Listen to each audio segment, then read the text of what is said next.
You're listening to the Breaking Through Our Silence podcast, where we have open and honest discussions about the topics of sexual assault and domestic violence. We'll hear stories, share experiences, discuss topics, and empower champions together. And now, Marissa F. Cohen. Welcome back to Breaking Through Our Silence.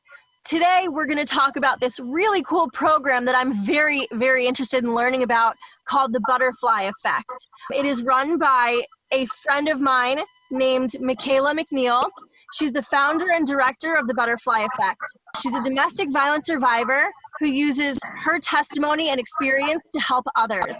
She also runs her own domestic violence project called Speak Out Convos, and you can find the links to the Anchor.com, Google.com, and Radio Republic links in the description. Welcome, Makayla. We're so excited to have you today. Thank you so much. I'm excited to be here. Awesome. So let's get started. You said that you have experienced domestic violence. Is that something that you're comfortable talking about with us? Yes, definitely. I've been in multiple domestic violence relationships. The first one started when I was 17. I feel like from a young age, I tried to seek validation in men due to family trauma and certain things that I experienced in my childhood. At 17, I met a man who was very charismatic, very charming, swept me off my feet fairly quickly. In the beginning of our relationship, it was a lot of verbal abuse, being called fat, ugly, told I would never be anything. And I feel like I kind of convinced myself, like, well, it's not that bad. It's not physical. His drinking started to pick up, and it was a Dr. Jekyll and Mr. Hyde personality. I never knew what person I was going to get. He started kicking me, hitting me, punching me, biting me, spitting on me. I think the worst time that he had put his hands on me was when he had choked me to the point of unconsciousness. And when I came to my senses, the paramedics were over me. The neighbors had called the police. He had left at that point. The neighbors had called the paramedics, and I was hospitalized for about a week. And due to there being no room in the domestic violence shelters, I was released to the streets, homeless, with the clothes on my back that I had left with, sleeping on park benches in the middle of winter, not knowing when I was going to eat, not knowing when I was going to shower. And years later, that kind of inspired me to create the Butterfly Effect project, because it made me think about how many other men and women are going through what I've gone through or worse. And so that's the reason why I started the Butterfly Effect. The Butterfly Effect, I offer educational information on narcissistical behavior, mental health, and how it's associated with domestic violence. I also talk a lot about healthy boundaries and what an intimate partner relationship is supposed to look like. I offer peer-to-peer support. I guide people to resources in their community. The Butterfly Effect originally started out with just a Facebook page of me telling my story. And honestly, I didn't think anybody was going to look at it.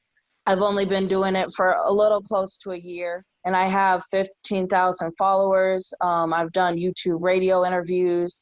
I've done a lot of speaking engagements talking about domestic violence and what healthy relationships look like. And my goal is to get my 501c and turn it into a nonprofit organization.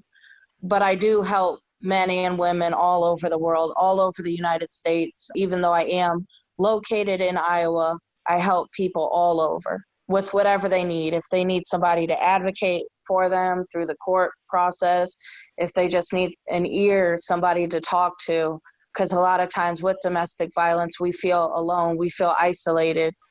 We feel like, there's no one we could really talk to. There's a lot of judgment, a lot of victim blaming when it comes to domestic violence, and it makes it hard for people to want to speak up and speak out. So I try to make my platform just a open, loving, caring place so people know that they're not alone, and there are people that care, and there are a lot of people who have experienced domestic violence, and you're not alone in the situation, even though you feel that you might be. That's amazing. Well, thank you for sharing your story with us.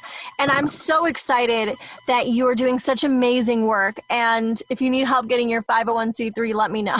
I can send you Yeah, on. definitely. Do you want to tell us, what did you do throughout your healing process to help you become so strong? That's a really good question. I definitely did therapy. Whether you choose to do therapy or not, it's very important to build a support network and find people you could talk to. I love to write poetry. I love journaling.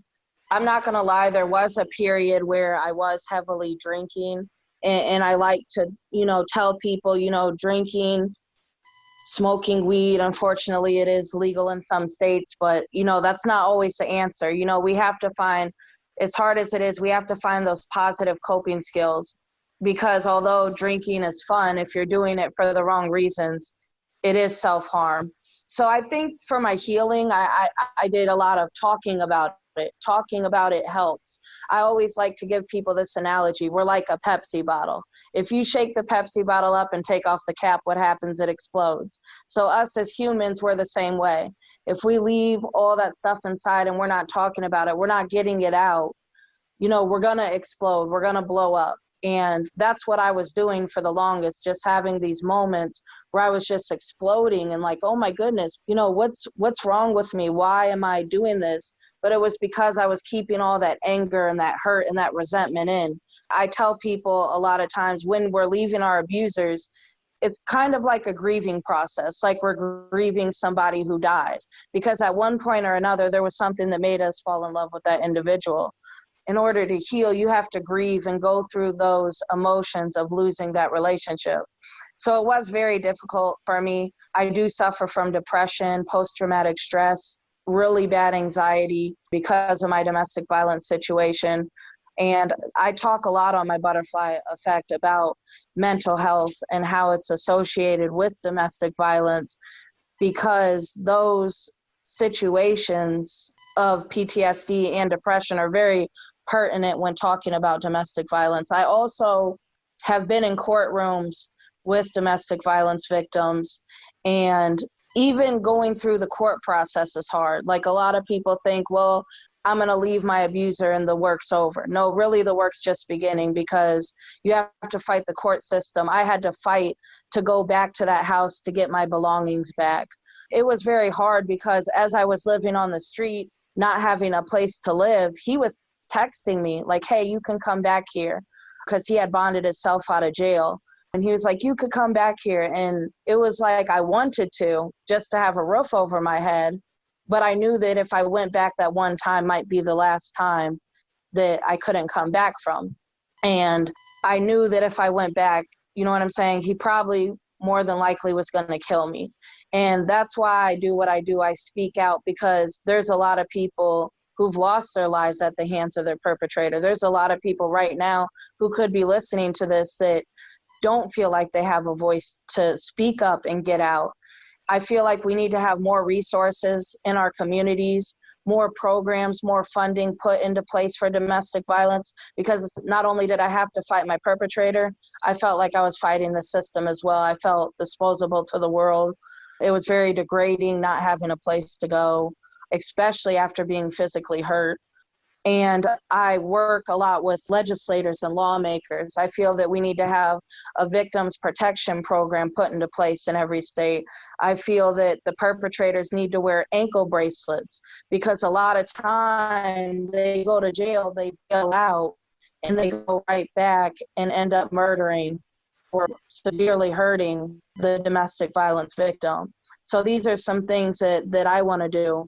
And I'm trying to be an active person in the community to get some of these things established and get some more laws put into place to protect domestic violence victims and survivors.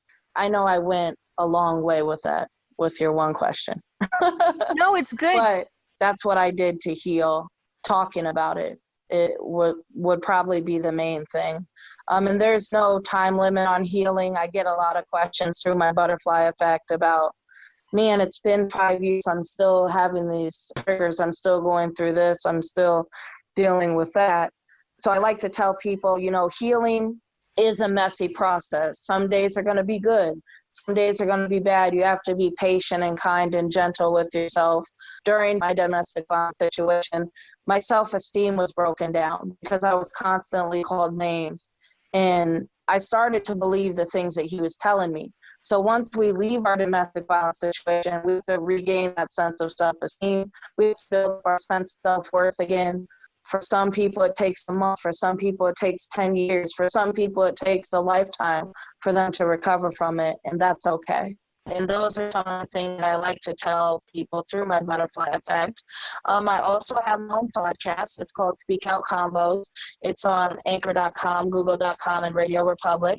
What it is sometimes I get on there and I give positive, encouraging, motivational speeches. Other times I interview other people who have their own domestic violence organizations. I've interviewed paralegals and got their aspect on domestic violence. I've interviewed authors who wrote books about domestic violence. So for anybody interested who might be listening to be on my podcast, please feel free to reach out to me through the Butterfly Effect. My link will be posted on the video. Please feel free to reach out to me, whether you're a survivor, you just want to tell your story. If you're an attorney, a police officer, anyone who wants to give their input on domestic violence or how it directly has affected them or their mental health. I love hearing from new people. I feel like each one of our stories is a key to somebody else's survival guide. And everybody's story gives other people strength to want to speak up and speak out. So that's a little bit about my podcast and some of the things that I do. That's amazing. And I couldn't agree more that the more people speak out, the more we inspire other people who are still silenced to speak out and to find their own strength.